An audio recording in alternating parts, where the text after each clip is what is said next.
অতিবৃষ্টি, খরার, তাপমাত্রার এই তারতম্যে প্রতি বছরই চ্যালেঞ্জের মুখে পড়ছেন দেশের উত্তরাঞ্চলের কৃষকরা। তবে প্রতিকূল আবহাওয়ার সঙ্গে খাপ খাইয়ে নিতে এখন তারা বেছে নিচ্ছেন আধুনিক কৃষি প্রযুক্তি। কুড়িগ্রামে তেমনি অভিযোজন পদ্ধতিতে 12 মাসি তরমুজ চাষ করে মিলছে সাফল্য। বিস্তারিত জানতে আমাদের সাথে যুক্ত হচ্ছেন সহকর্মী নাজমুল হোসেন। তিনি আমাদের জানাচ্ছেন, তার কাছ থেকে আমরা দেখে নিব। প্রতিনিয়ত বদলে যাচ্ছে আবহাওয়ার ধরন, আর তার প্রভাব পড়ছে কৃষিতেও। অনিয়মিত বৃষ্টি, অতিবৃষ্টি ও তীব্র তাপপ্রবাহ প্রচলিত ফসল চাষে ঝুঁকি বাড়লেও সেই বাস্তবতায় কুড়িগ্রামের অনেক কৃষক এখন 12 মাসি তরমুজ চাষে আগ্রহী হয়ে উঠছেন।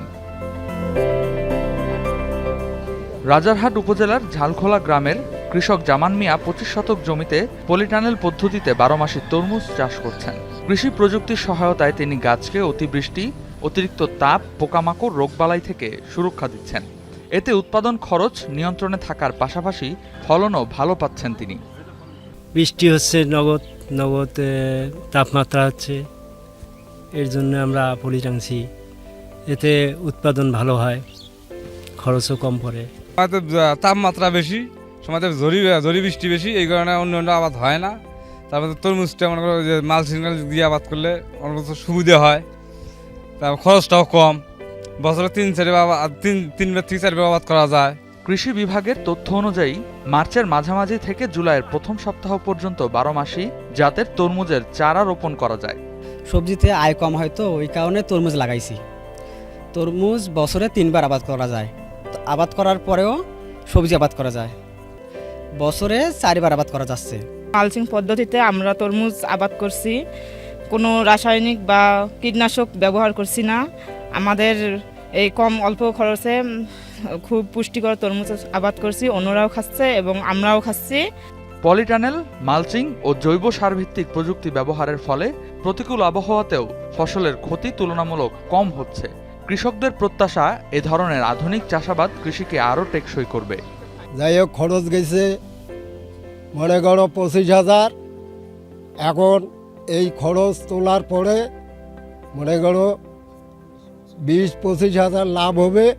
আর এই জাংলিতে আবার 2বার আরও আবাদ করা যাবে তরমুজ। এখন দেখতে পেলেছি 3বার বেলা আবাদ হয়, খাইতেও ভালো, এখন ওজনও ভালো, মিষ্টিও ভালো, এরা লাভও করতেছে, দেখতেছি। এখন সামনের বার দেখি আমরাও চেষ্টা করব তরমুজ আবাদ করব। কৃষি সংশ্লিষ্টরা বলছেন, জলবায়ু সহনশীল প্রযুক্তির ব্যবহার বাড়লে উৎপাদন ধরে রাখা যেমন সহজ হবে, তেমনি কৃষকদের আয়ও বাড়বে। এজন্য মাঠ পর্যায়ে প্রয়োজন নিয়মিত কারিগরি পরামর্শ ও প্রযুক্তি সম্প্রসারণ। যখন অফ সিজনে কেউ কিছু করে না, আশেপাশে আমাদের যে অন্যান্য যে কৃষক আছে তারা যেন একটা উদ্বুদ্ধ হয় যে আমাদের প্রতিটা জমি যেন সারা বছর একটা উৎপাদনমুখী কর্মকাণ্ডে যেন জড়িত থাকে। জেলা কৃষি সম্প্রসারণ অধিদপ্তরের তথ্য অনুযায়ী কুড়িগ্রাম, রাজারহাট, বুরুঙ্গামারী ও উলিপুর উপজেলায় প্রায় 35 একর জমিতে 12 মাসি তরমুজের আবাদ হয়েছে। কৃষি কর্মকর্তাদের মতে, জলবায়ু পরিবর্তনের এই বাস্তবতায় এ ধরনের চাষ কৃষকদের জন্য কার্যকর বিকল্প হয়ে উঠেছে। বর্তমানে ইতিমধ্যেই বিভিন্ন ধরনের যে আমাদের হাইব্রিড, বিশেষ করে চায়না, থাইল্যান্ডের বিভিন্ন ভ্যারাইটি আছে, বিশেষ করে সুইট বেবি, সুইট কর্ন, এই জাতীয় যে তরমুজগুলো আছে, এই তরমুজের চাষ করে কৃষকরা বাজারে বেশ ভালো মুনাফা পাচ্ছেন, যার কারণে তারা ইতিমধ্যেই এই সিজনাল, অফ সিজন ভ্যারাইটি যে তরমুজগুলো আছে তারা আমাদের কুড়িগ্রামের বিভিন্ন উপজেলায় তারা ইতিমধ্যে চাষ করছেন এবং বাজার মূল্য ভালো পাচ্ছেন। প্রতিকূল আবহাওয়ার মধ্যেও প্রযুক্তি নির্ভর কৃষি পদ্ধতি নতুন সম্ভাবনা দেখাচ্ছে উত্তরাঞ্চলের কৃষকদের।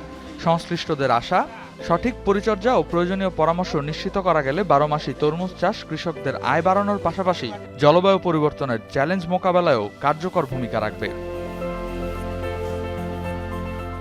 রেদওয়ান আহমেদ, যমুনা নিউজ।